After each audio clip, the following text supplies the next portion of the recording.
നിനക്ക് TPM-നെ കുറിച്ചൊന്നും അറിയത്തില്ല. TPM സഭയ്ക്കെതിരായി സംസാരിച്ചാൽ ദൈവകോപമുണ്ടാകും. അത് ദൈവം സ്ഥാപിച്ച സഭയാണ്. കഴിഞ്ഞ ദിവസം ദ പെന്റകോസ്റ്റൽ മിഷൻ എന്ന സഭയെക്കുറിച്ച്, അവരുടെ ആസ്ഥാനമായ തമിഴ്നാട് ചെന്നൈയിലെ ഇരുമ്പല്ലിയൂരിലും അടയാറിലും ഒക്കെ നടക്കുന്ന കാര്യങ്ങളെക്കുറിച്ച്, അവരുടെ നേതൃത്വത്തിലുള്ള പ്രതിസന്ധികളെക്കുറിച്ച്, അടയാറിലെ TPM ഫെയ്ത്ത് ഹോമിലുണ്ടായ കയ്യാങ്കളിയെക്കുറിച്ച് ഒക്കെ ഒരു വീഡിയോ ഞാൻ ചെയ്തിരുന്നു. ആ വീഡിയോയിൽ പറഞ്ഞ കാര്യങ്ങൾ മുഴുവനായും തെറ്റാണ്, അങ്ങനെയൊന്നും സംഭവിച്ചിട്ടില്ല എന്ന് ചില കമന്റ് ബോക്സിൽ വന്നു. അതോടൊപ്പം ഞാൻ ആദ്യം പറഞ്ഞതുപോലെ നിനക്ക് TPM-നെ കുറിച്ച് ഒന്നും അറിയത്തില്ല, നിനക്ക് ശാപം കിട്ടും, അതുപോലെ ദൈവകോപം ഉണ്ടാകും തുടങ്ങിയ കമന്റുകളും ധാരാളമായിട്ട് വരുന്നുണ്ട്. വളരെ മോശമായ ലാംഗ്വേജ് ഉപയോഗിച്ചും കമന്റുകളുണ്ട്. യൂട്യൂബിൽ നമ്മൾ ഒരു ആശയം പറയുമ്പോൾ നമ്മുടെ വ്യക്തിപരമായ ആശയമാണ് പറയുന്നത്. ആ വ്യക്തിപരമായ ആശയത്തോട് വിയോജിപ്പുള്ളവരുണ്ടാകാം. ആ വിയോജിപ്പുകൾ കമന്റ് ബോക്സിൽ രേഖപ്പെടുത്തുവാനായിട്ട് എല്ലാ പ്രേക്ഷകർക്കും അവകാശമുണ്ട്. നിങ്ങളത് ചെയ്യുക. അത് അനുകൂലമാണെങ്കിലും പ്രതികൂലമാണെങ്കിലും ഒരു കുഴപ്പവുമില്ല. എതിർക്കുന്നവർ സഭ്യമായ വാക്കുകൾ ഉപയോഗിക്കുക എന്ന് മാത്രമേ എനിക്കൊരു നിർദ്ദേശം പറയുവാനുള്ളൂ. ഈ കമന്റുകൾക്കെല്ലാം കൃത്യമായി മറുപടി നൽകണമെന്ന് ആഗ്രഹമുണ്ടെങ്കിലും സ്വാഭാവികമായും അത് സാധിക്കത്തില്ല. എല്ലാ കമന്റുകളും വായിക്കുവാൻ പോലും പലപ്പോഴും സാധിക്കുന്നില്ല എന്നുള്ളതാണ് യാഥാർത്ഥ്യം. എങ്കിലും ഇത്തവണ TPM-മായി ബന്ധപ്പെട്ടുണ്ടായ കമന്റുകളിൽ ചിലതൊക്കെ ഞാൻ വായിച്ചു. അതിൽ പോസിറ്റീവായിട്ട് എൻ്റെ ആശയത്തെ അനുകൂലിച്ച് ധാരാളം കമന്റുകളുണ്ട്. അതിനെക്കുറിച്ച് ഞാൻ തൽക്കാലം പരാമർശിക്കുന്നില്ല. ആ കമന്റുകളൊന്നും വായിക്കുവാനോ അതിനെക്കുറിച്ച് പ്രതികരിക്കുവാനോ തയ്യാറാകുന്നില്ല. എന്നാൽ TPM വിശ്വാസികളുടെ ഭാഗത്തു നിന്നുണ്ടായ പ്രധാനപ്പെട്ട കമന്റുകളിൽ ചിലതിന് ഒരു മറുപടി പറയണമെന്ന് താല്പര്യം തോന്നുന്നു. ഒന്നാമത്തെ കാര്യം, നിനക്ക് TPM-നെ കുറിച്ച് ഒന്നും അറിയത്തില്ല എന്നുള്ളതാണ്. സത്യമാണ്, TPM-നെ കുറിച്ച് ഒന്നും അറിയത്തില്ല. കാരണമുണ്ട്. TPM പ്രസ്ഥാനത്തെക്കുറിച്ച് TPM-നകത്ത് നിൽക്കുന്ന ഈ വിശ്വാസി സമൂഹത്തിന് പോലും കാര്യമായിട്ടൊന്നും അറിയത്തില്ലെന്നുള്ളതാണ് യാഥാർത്ഥ്യം. കാരണം അവർക്ക് പല ലെയറായിട്ടുള്ള സംവിധാനങ്ങളാണ്. ഇരുമ്പുമറയ്ക്കകത്തെന്നതുപോലെ അവരുടെ ഫെയ്ത്ത് ഹോമുകൾക്കകത്ത് നടക്കുന്ന കാര്യങ്ങൾ പുറത്തു പറയുവാനോ അത് പുറത്തറിയുവാനോ അതിനെ ചോദ്യം ചെയ്യുവാനോ ഒന്നും അവിടെ ആർക്കും സാധിക്കത്തില്ല. അപ്പോൾ അതുകൊണ്ട് തന്നെ അതിനകത്ത് നടക്കുന്ന കാര്യങ്ങളെക്കുറിച്ച് ആ സഭയിലെ വിശ്വാസികൾക്ക് തന്നെ വളരെ കുറച്ച് അറിവുകളേ ഉള്ളൂ. പുറം ലോകത്തിനും അവരെ കുറിച്ച് വളരെ കുറച്ച് അറിവുകളേ ഉള്ളൂ. സ്വാഭാവികമായും എന്നെ പോലുള്ളവർക്കും TPM-നെ കുറിച്ചുള്ള അറിവുകൾ വളരെ പരിമിതമാണ്. അത് തന്നെയാണ് പ്രശ്നവും. സത്യത്തിൽ ഈ ജനാധിപത്യ രാജ്യത്ത് രജിസ്റ്റർ ചെയ്ത് പ്രവർത്തിക്കുന്ന ഏത് പ്രസ്ഥാനത്തെക്കുറിച്ചും പബ്ലിക്കിന് അറിയാൻ അവകാശമുണ്ട്. ആ അവകാശം TPM-നെ സംബന്ധിച്ചിടത്തോളം ലഭ്യമല്ല എന്നുള്ളതാണ് വാസ്തവം. ഇനി രണ്ടാമത്തെ കാര്യം, ദൈവകോപം വരും, ശാപം കിട്ടുമെന്നുള്ളതൊക്കെയാണ്. അതിനെക്കുറിച്ച് ഞാൻ തൽക്കാലം ഒന്നും പറയുന്നില്ല. അതിനെക്കുറിച്ച് ദൈവം തന്നെ തീരുമാനിക്കട്ടെ. അടുത്ത ഒരു പ്രശ്നം, TPM-നെ കുറിച്ച് പറയാൻ തനിക്ക് എന്താണ് കാര്യം? ഇത് ഞാൻ നേരത്തെ പറഞ്ഞ ഉത്തരത്തിനകത്തുണ്ട്. ഈ രാജ്യത്ത് രജിസ്റ്റർ ചെയ്ത നിയമപ്രകാരം പ്രവർത്തിക്കുന്ന ഒരു സംവിധാനത്തെക്കുറിച്ച്, ഒരു പ്രസ്ഥാനത്തെക്കുറിച്ച്, അത് ഏത് പ്രസ്ഥാനമാണെങ്കിലും അഭിപ്രായം പറയുവാൻ ഭാരതത്തിലെ ഏത് പൗരനും അവകാശമുണ്ട്.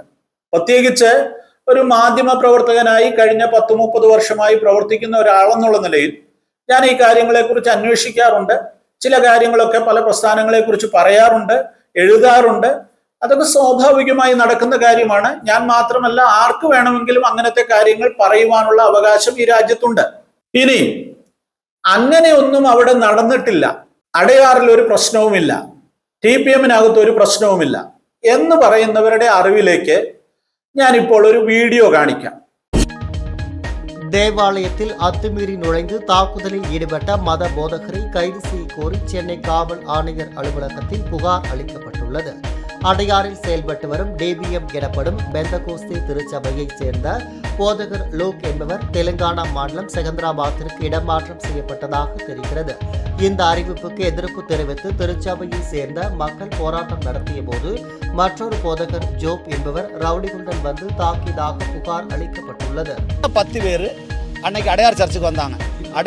அடையார் சர்ச்சுக்கு வந்து 19 வயசு 20 வயசுக்கு மேலே ஊழியத்துக்காக வந்த ஒரு 100 பேர் அங்கே இருக்கிறாங்க. அவங்க சர்ச்சை சுற்றி அந்த ரூம்ஸ் பக்கமாக 4 ட்ரோனை பறக்க விட்டு அவங்க வீடியோ எடுத்ததோட எங்களையும் அங்கே இருந்த ஆட்களை எல்லாரையும் அடித்து காயப்படுத்தி பயங்கரமாக கலாட்டை பண்ணிட்டாங்க. காவல்துறையில் வந்து எங்களுக்கு நாங்கள் ஃபஸ்ட் டே கம்ப்ளைண்ட் கொடுத்த உடனே போலீஸ் ப்ரொடெக்ஷன் கொடுக்குறாங்க. இம்மிடியட் ஆக்ஷன் கிடையாது. நாங்கள் கமிஷனரை பார்த்தோம். இப்போ கமிஷனர் வந்து DC கிட்ட ஃபோன் பண்ணி ഇമ്മീഡിയറ്റ് ആക്ഷൻ എടുക്കാൻ சொல்லியிருக்கிறாரு. അവിടെ എന്താണ് നടന്നതെന്നുള്ളതിനെ കുറിച്ചുള്ള വിശദീകരണം TV ചാനലുകളുടെ മുൻപിൽ, ക്യാമറയുടെ മുൻപിൽ പറയുന്ന വീഡിയോ ആണത്. അപ്പോൾ അതിൽ നിന്ന് ഏകദേശം നിങ്ങൾക്ക് അവിടെ എന്തൊക്കെയോ സംഭവിച്ചു എന്നുള്ളതിന്റെ ഒരു ധാരണ ലഭിക്കും. കഴിഞ്ഞ ദിവസം എൻ്റെ വീഡിയോ പുറത്തു വന്നു കഴിഞ്ഞ് നിരവധി ആളുകൾ എന്നെ നേരിട്ട് ഫോൺ വിളിച്ച് നിരവധി രേഖകളും വീഡിയോ ക്ലിപ്പുകളും ഒക്കെ അയച്ചു തന്നു. ഇതെല്ലാം TPM സഭയിലെ ആളുകൾ തന്നെയാണ് അയച്ചു തന്നിരിക്കുന്നത്. അവിടെ നടന്ന സംഭവങ്ങൾ അവിടെ ആളുകൾ റെക്കോർഡ് ചെയ്ത ദൃശ്യങ്ങളാണ്. പക്ഷെ ഈ ചാനലിൽ ഞാൻ ആ ദൃശ്യങ്ങൾ കാണിക്കുന്നില്ല എന്നുള്ളതേ ഉള്ളൂ. വ്യക്തിപരമായി ആർക്കെങ്കിലും ആവശ്യമുണ്ടെങ്കിൽ ചോദിച്ചാൽ ഞാൻ അത് അയച്ചു തരാം. അവിടെ പരസ്പരം ഏറ്റുമുട്ടൽ ഉണ്ടായി എന്നുള്ളതും പോലീസ് വന്നു എന്നുള്ളതും വലിയ ശബ്ദായമാനമായ അന്തരീക്ഷം അവിടെ ഉണ്ടായി എന്നുള്ളതും ആ വീഡിയോകളിൽ നിന്ന് വ്യക്തമാണ്. ഈ വിമർശനങ്ങളിൽ നിന്ന് എനിക്ക് മനസ്സിലാകുന്ന കാര്യം ഇതാണ്: TPM സഭയെ കുറിച്ച് ആരെങ്കിലും ഒരു വിമർശനം പറഞ്ഞാൽ അതിനെ സഹിഷ്ണുതയോടെ കാണുവാൻ ആ സഭയെ അന്ധമായി വിശ്വസിച്ചിരിക്കുന്ന, അതിന്റെ നേതൃത്വത്തെ അന്ധമായി വിശ്വസിച്ചിരിക്കുന്ന ഈ സമൂഹത്തിന് സാധിക്കുന്നില്ല എന്നുള്ളതാണ് യാഥാർത്ഥ്യം. ഈ കമന്റുകളിൽ നിന്നൊക്കെ നമുക്ക് മനസ്സിലാകുന്നത് ഇത് തന്നെയാണ്. അടുത്ത ഒരു കമന്റ്, TPM-നെ കുറിച്ചുള്ള കാര്യമല്ലേ, IPC-കാരനായ താങ്കൾ നിങ്ങളുടെ സഭയെ കുറിച്ച് പറഞ്ഞാൽ പോരെ, എന്തിനാണ് TPM-നെ കുറിച്ച് പറയുന്നത്? IPC-യെ കുറിച്ച്, IPC-യിൽ നടക്കുന്ന സംഭവങ്ങളെ കുറിച്ചൊക്കെ നിരവധിയായ പരാമർശങ്ങൾ ഈ കമന്റുകളിലുണ്ട്. ഞാൻ ആ കാര്യങ്ങളിലേക്ക് തൽക്കാലം തിരിയുന്നില്ല. IPC അല്ല, ഏത് സഭയിലാണെങ്കിലും പ്രശ്നങ്ങളുണ്ടെന്ന് ഞാൻ കഴിഞ്ഞ വീഡിയോയിൽ പറഞ്ഞിരുന്നു. എല്ലാ പ്രസ്ഥാനങ്ങളിലും സ്വാഭാവികമായി പ്രശ്നങ്ങൾ ഉണ്ടാകും. നമ്മളെല്ലാം മനുഷ്യരല്ലേ. ആ മനുഷ്യരെന്നുള്ള നിലയിൽ തെറ്റാവരമുള്ളവരൊന്നുമല്ല നമ്മൾ. ഏത് പ്രസ്ഥാനത്തിലാണെങ്കിലും ധാരാളം പ്രതിസന്ധികൾ ഉണ്ടാകും, പ്രശ്നങ്ങൾ ഉണ്ടാകും. ആ ജനാധിപത്യ സംവിധാനമുള്ള ഒരു രാജ്യത്ത് ജനാധിപത്യ നിയമങ്ങൾക്കനുസരിച്ച് പ്രവർത്തിക്കുന്ന പ്രസ്ഥാനങ്ങളിൽ പ്രശ്നങ്ങൾ ഉണ്ടാകുമ്പോൾ അത് പരിഹരിക്കാനുള്ള സംവിധാനങ്ങളും അതിനകത്തെ അംഗങ്ങൾക്കും അതിന്റെ ഭരണ സംവിധാനത്തിനും ഉണ്ടാകണം. അങ്ങനെയാണ് നടക്കുന്നത്. എന്നാൽ ആ പ്രസ്ഥാനങ്ങൾക്കകത്തുണ്ടാകുന്ന പ്രശ്നങ്ങൾ അതിന്റെ ചുവരുകൾക്ക് പുറത്തേക്ക് വരുമ്പോൾ, വാർത്താ മാധ്യമങ്ങളിലേക്ക് വരുമ്പോഴാണ് പൊതുജനം അത് അറിയുന്നതും എന്താണ് നടന്നതെന്ന് അന്വേഷിക്കുന്നതും. സ്വാഭാവികമായ കൗതുകം ആളുകൾക്കുണ്ടാകും. TPM സഭാ വിശുദ്ധന്മാരുടെ ഒരു കൂട്ടമെന്ന് നിങ്ങൾ അവകാശപ്പെടുമ്പോൾ തന്നെ അതിനകത്ത് നിന്ന് ഇതുപോലുള്ള വാർത്തകൾ പുറത്തേക്ക് വരാതിരിക്കാൻ നിങ്ങൾ കഴിഞ്ഞ കാലങ്ങളിൽ ശ്രമിച്ചു. ആ ശ്രമം വിജയിച്ചു. ധാരാളം പ്രശ്നങ്ങൾ വിവിധ കാലഘട്ടങ്ങളിൽ അവിടെ ഉണ്ടായെങ്കിലും വ്യാപകമായി അതൊന്നും ചർച്ച ചെയ്യപ്പെട്ടില്ല. എന്നാൽ ഇപ്പോൾ സോഷ്യൽ മീഡിയയുടെ കാലഘട്ടമാണ്. സ്വാഭാവികമായി ഈ വാർത്തകൾ പുറത്തേക്ക് വരുന്നു. TPM-കാരുടെ വാട്സപ്പ് ഗ്രൂപ്പുകളിൽ ഇത് സംബന്ധിച്ച് ചർച്ചകൾ നടക്കുന്നു, പരസ്പരം മെസ്സേജുകൾ അയക്കുന്നു. ചില വാട്സപ്പ് ഗ്രൂപ്പുകളിൽ വന്ന പോസ്റ്ററുകൾ ആളുകൾ എനിക്ക് അയച്ചു തന്നു. ഇപ്പോഴത്തെ ചീഫ് പാസ്റ്ററുടെ തലയിൽ സാത്താന്റെ കൊമ്പൊക്കെ ഫിറ്റ് ചെയ്തുള്ള ചിത്രങ്ങളൊക്കെയാണ് പരസ്പരം ഷെയർ ചെയ്യുന്നത്.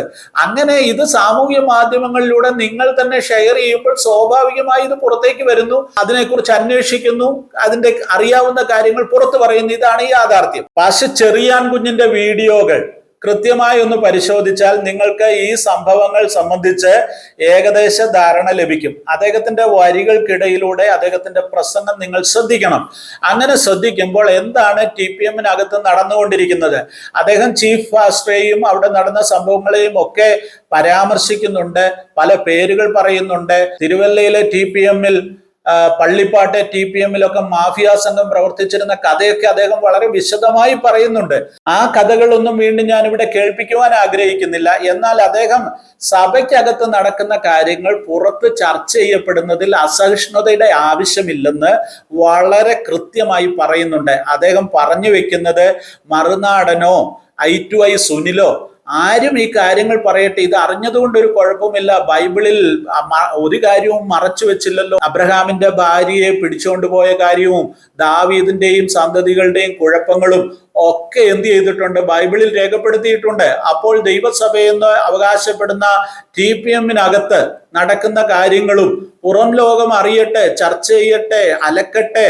അലക്കുമ്പോൾ കുറെ അഴുക്ക് പോകുമല്ലോ എന്നൊക്കെയാണ് അദ്ദേഹം പറയുന്നത്. നിങ്ങൾ അതൊന്ന് കേൾക്കുക. നമ്മുടെ പെന്തിക്കോസ് പക്ഷെ സഭയൊന്നുമല്ല ആദ്യത്തെ കാര്യം. യേശു ക്രിസ്തു എന്ന അടിസ്ഥാനം അതായിരിക്കണം വേണ്ടത്. നിങ്ങൾ പെന്തിക്കോസ് മിഷനെ ഒരുപാട് സ്നേഹിച്ചിട്ട് കാര്യമില്ല. ചിലർക്ക് ഈ പ്രശ്നങ്ങൾ ഉണ്ടാകുന്നതല്ല, മറ്റുള്ളവർ അറിയുന്നില്ല എന്നുള്ളതാണ് വിഷയം. എന്നോട് ചിലർ കഴിഞ്ഞ ദിവസം വിളിച്ചു, എൻ്റെ പാസ്റ്റർ ഇവരൊക്കെ നമ്മുടെ ഈ പ്രയാസവും അല്ലെങ്കിൽ അവിടുത്തെ ഉന്തും തള്ളും ഒക്കെ മറ്റുള്ളവർ കണ്ടല്ലോ, അത് മോശമല്ലേ? നമ്മുടെ സഭയെ മാത്രം ആരും പറയാതിരിക്കുക, ഇനിയിപ്പോൾ അതുകൂടെ വെളി വന്നാൽ മോശം. ഞാൻ പിന്നെ ആർക്ക് മോശം? ഞങ്ങൾക്ക് ആർക്കും മോശമില്ലല്ലോ. നമുക്ക് നേർമയാ നടക്കുന്നവർക്ക് എന്താ മോശം? നമുക്ക് എന്താ മോശം? ഈട അത് എല്ലാ കാലത്തിലും ഇല്ലയോ? എല്ലാ കാലത്തിലും വരുന്നത് എല്ലായിടത്തും ഉണ്ടത്, എല്ലായിടത്തിലും ഇരിക്കുന്നത്. ഇന്നാരും ഒക്കെ സോഷ്യൽ മീഡിയ ഇട്ട് അലക്കി കളയെന്ന് പറഞ്ഞത്. സോഷ്യൽ മീഡിയയിൽ ഈട ഒരുത്തും ചെറിയ കുഞ്ഞിനെ എടുത്ത് അലക്കുന്നത് നല്ലതല്ലേ? അത്രയും അഴുക്കങ്ങ് പോകത്തില്ലയോ? കാശ് കൊടുക്കാതെ ഒരുത്തും അലക്കുന്നെങ്കിൽ നല്ലതല്ലേ? ഞാനെങ്ങനെ അലക്കുന്നത്? നമ്മളൊരാൾ അലക്കി അത്രയും അഴുക്ക് പോക്കോട്ടെ, അവൻ കൊണ്ടുപോക്കോട്ടെ, നമുക്ക് അത്രയും വിശുദ്ധനായി തീരാമല്ലോ. സഭയെ അലക്കിയാലും വിഷയമില്ല, കുറെ തുളിയിട്ടെ. എന്തിനു അഴുക്കൊണ്ടല്ല നടക്കുന്നത്? ഒരെണ്ണമൊക്കെ അലക്കിയെടുക്കുക എത്രയോ കാശ് കൊടുക്കണോ ഇല്ലയോ? അപ്പോൾ ആരെങ്കിലും അലക്കുന്ന അലക്കി വിട്ടു. അത് മറുനാടനോ സുനിലോ ആരെങ്കിലും ഒക്കെ അലക്കട്ടെ, അലക്കാൻ ഉള്ളവരൊക്കെ അലക്കി വിട്ടു. നമുക്ക് തന്നെ നിങ്ങൾക്ക് നിങ്ങളുടെ ദുരാഭിമാനം കളയണം. CPM-കാരെ, പെന്തിക്കോസ്തുകാരെ, നിങ്ങളുടെ ദുരാഭിമാനം കളയണം. നിങ്ങൾക്കറിയാലോ, ഈ വേദപുസ്തകം മുഴുവനും എല്ലാം തുറന്നടിച്ചു വെച്ചിരിക്കുകയല്ലേ? അബ്രഹാം 3 ജാതികളുടെ പിതാവെന്നാണ് പറയുന്നത് അല്ലേ? ഇസ്ലാം, ഇത് ക്രിസ്ത്യൻ, യൂദ. അബ്രഹാം 3 ജാതികളുടെ തകപ്പൻ ഇസ്രായേലர்கள். അബ്രഹാമിന്റെ ഭാര്യ മിസ്രൈം രാജാവിന്റെ വീട്ടിൽ അരമനെ പോയ കാര്യം അതുപോലെ എഴുതി വെച്ചിട്ടുണ്ട്. അബ്രഹാമിന്റെ മനവി ഈജിപ്ഷ്യൻ രാജാവിന്റെ അരമനയ്ക്ക് കൊണ്ടുപോകപ്പെട്ട കാര്യം എഴുതപ്പെട്ടിരിക്കുന്നത്. ദൈവത്തിന് അപമാനമായിട്ട് തോന്നിയില്ലല്ലോ. എഴുത്തുകാരനോട് പറയണം, അത് കട്ടിയണം. നമ്മൾ അബ്രഹാമിനെ കുറിച്ച് ഒന്നും പറഞ്ഞില്ലല്ലോ. ദാവീദ് കാണിച്ച സകല ഉളരാടി അവന്റെ മക്കൾ കാണിച്ചെല്ലാം എഴുതി വെച്ചിട്ടില്ലേ? ദാവീദിനുடைய സകല കാര്യങ്ങളെയും അവൻ ചെയ്തവകളെല്ലാം വേദാമത്തിൽ പാർக்கிறோம். നമുക്ക് ദുരഭിമാനികളായ പെന്തിക്കോസുകാർക്കാണ് ഇതൊക്കെ വിഷയം. അലക്കട്ടോ, ഇരുമ്പല്ലിയോനെ എടുത്തിട്ട് അലക്കട്ടെ, അടയാറിനെ എടുത്ത് അലക്കട്ടെ, കുമിളി എടുത്തിട്ട് അലക്കട്ടെ. ആരെങ്കിലും അലക്കാൻ വന്നാൽ നല്ലതല്ലേ? കാശ് കൊടുക്കാതെ അവർ അലക്കിട്ട് പോട്ടെ. കുമിളിയിലോ ഇരുമ്പലിയിലോ ഇപ്പിടിപ്പെട്ട കാര്യങ്ങൾ നടന്നാൽ നടക്കട്ടെ. നമുക്ക് തന്നെ നാം ഉണ്മയായിരിക്കും. അലക്ക് ഉണ്മയല്ലാത്തതുകൊണ്ടല്ലേ അലക്കുന്നേ? ഉണ്മയല്ലാതെ ആരാണ് ഉണ്മ? ആരാ ഉണ്മ? നിങ്ങൾ ഉണ്മയാണ്, ഞാൻ ഉണ്മയാണ്, ഒന്നുമല്ല. പാസ്റ്റർ ചെറിയാൻകുഞ്ഞിന്റെ അടയാറും പാസ്റ്റർ ലൂക്കും പാസ്റ്റർ ജോബും പിന്നെ ഞാനും എന്നുള്ള വീഡിയോയുടെ ഒരു ഭാഗമാണ് നിങ്ങൾ ഇപ്പോൾ കേട്ടത്. അദ്ദേഹത്തിന്റെ ആ സഹിഷ്ണുതയെ ഞാൻ മാനിക്കുന്നു, അദ്ദേഹത്തിന്റെ മനോഭാവത്തെയും ഞാൻ ഉൾക്കൊള്ളുന്നു. പാസ്റ്റർ ചെറിയാൻകുഞ്ഞിനെ പോലെയുള്ള 10-15 ദൈവദാസന്മാർ ആ പ്രസ്ഥാനത്തിനകത്തുണ്ടെങ്കിൽ ഇപ്പോഴത്തെ പ്രതിസന്ധികളെ അതിജീവിച്ച് സഭയ്ക്ക് ഭംഗിയായി മുന്നോട്ട് പോകാൻ സാധിക്കും. ഈ പ്രശ്നങ്ങളെല്ലാം പരിഹരിക്കാൻ സാധിക്കും. കുറച്ചുകൂടെ ജനാധിപത്യപരമായ രീതിയിലും സഹിഷ്ണുതയോടെയും മറ്റുള്ളവരെ കൂടി അംഗീകരിച്ചുകൊണ്ടുമൊക്കെ മുന്നോട്ട് പോകാൻ സാധിക്കുമെന്നാണ് എൻ്റെ ചിന്ത. കഴിഞ്ഞ വീഡിയോയിൽ ഞാൻ പറഞ്ഞ് അവസാനിപ്പിക്കുമ്പോൾ 2 വീഡിയോകൾ കൂടെ ഇതിന് പുറകെ ചെയ്യുവാൻ ആഗ്രഹിക്കുന്നു എന്ന് പറഞ്ഞിരുന്നു. ഒന്ന്, TPM സഭയുടെ ചരിത്രം. 2, TPM സഭയുടെ ഉപദേശങ്ങൾ അത് മറ്റ് പെന്തക്കോസ്ത് സഭകളുടെ ഉപദേശങ്ങളുമായി എങ്ങനെ വ്യത്യാസപ്പെട്ടിരിക്കുന്നു. ഈ 2 വീഡിയോകളും അധികം താമസിക്കാതെ അപ്ലോഡ് ചെയ്യണമെന്ന് ആഗ്രഹിക്കുന്നു. കമന്റുകളോടുള്ള പ്രതികരണം എന്നുള്ള നിലയിലാണ് ഇപ്പോൾ ഈ വീഡിയോ ചെയ്തത്. ഇത് ഇവിടെ അവസാനിപ്പിക്കുന്നു. അടുത്ത വീഡിയോകൾക്ക് വേണ്ടി കാത്തിരിക്കുക.